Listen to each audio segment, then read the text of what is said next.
Cyber attack എന്നുള്ളത് ഇപ്പോൾ കേരളത്തിലെ എല്ലാവർക്കും പരിചിതമായെന്ന് തോന്നുന്നു. ചെറിയ കുട്ടികളായിട്ടുള്ള സിനിമാ താരങ്ങൾക്ക് നേരെ, എല്ലാവർക്കും സ്ത്രീകൾക്കെതിരെ എന്തുകൊണ്ട് അങ്ങനെ സംഭവിക്കുന്നു?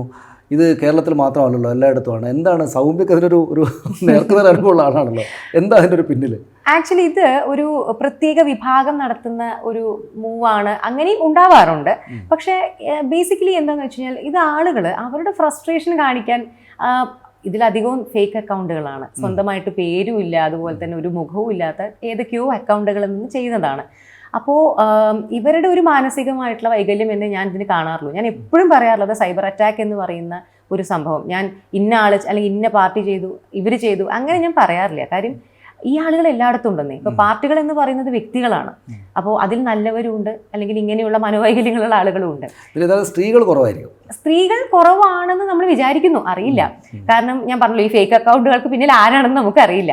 സ്ത്രീകൾ കുറവായിരിക്കാം. പിന്നെ ഇത് ഉണ്ടാവുന്നത് കൂടുതലായിട്ടും സ്ത്രീകൾക്കെതിരെയുമാണ്. അപ്പോൾ ഇവർക്ക് എങ്ങനെയാണെന്ന് വെച്ചാൽ ഇവരുടെ ഒരു ഫ്രസ്ട്രേഷൻ അല്ലെങ്കിൽ മനസ്സിൻ്റെ ഒരു പ്രോബ്ലം എവിടെയെങ്കിലും കൊണ്ടുപോയിട്ട് തീർക്കുക എന്നുള്ള കാര്യമാണ്. അപ്പോൾ അതിന് വളരെ വിശാലമായി കിടക്കുന്ന ഒരു ഇടമാണല്ലോ സൈബർ സ്പേസ്. ഇപ്പോൾ രാഷ്ട്രീയമായിട്ട് സംഭവം നടക്കുന്നതുകൊണ്ട്, ഇപ്പോൾ തെരഞ്ഞെടുപ്പ് നടക്കുന്നതുകൊണ്ട്, തൊട്ടു മുന്നേ സരിൻ കോൺഗ്രസ് ഇങ്ങോട്ടേക്ക് മാറിയതുകൊണ്ട് ഇതിനിപ്പോൾ ഇങ്ങനെ ഒരു പൊളിറ്റിക്കൽ ആംഗിൾ വന്നിട്ടുണ്ട്. ഞാൻ ചോദിക്കുന്നത്, നേരത്തെ ഇപ്പോൾ കോൺഗ്രസ്സിൽ ആയിരുന്നു സരിൻ ഉള്ളപ്പോൾ ഉള്ള അറ്റാക്കിന്, സൈബർ അറ്റാക്കിന് കുറെ കൂടെ വിസിബിലിറ്റി കിട്ടിയിരുന്നു. ഇപ്പോൾ ഇദ്ദേഹം ഇടതുപക്ഷത്തേക്ക് പോകുന്നപ്പോൾ ആ നിലക്കുള്ള ഒരു പിന്തുണ കിട്ടുന്നില്ല എന്ന് തോന്നുന്നുണ്ടോ?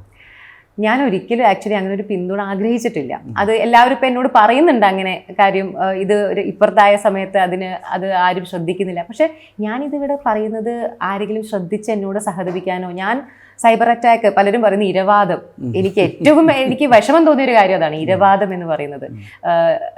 ഞാൻ എപ്പോഴും പറയുന്നത് ഇര എന്നുള്ള വേർഡ് തന്നെ എനിക്ക് ദേഷ്യമാണ്. കാരണം സ്ത്രീകളെ അങ്ങനെ ഇര എന്ന് വിളിക്കേണ്ട കാര്യമില്ല. അതൊരു വീക്ക്നെസ്സിനെയാണ് നമ്മൾ സിംബിളൈസ് ചെയ്യുന്നത്.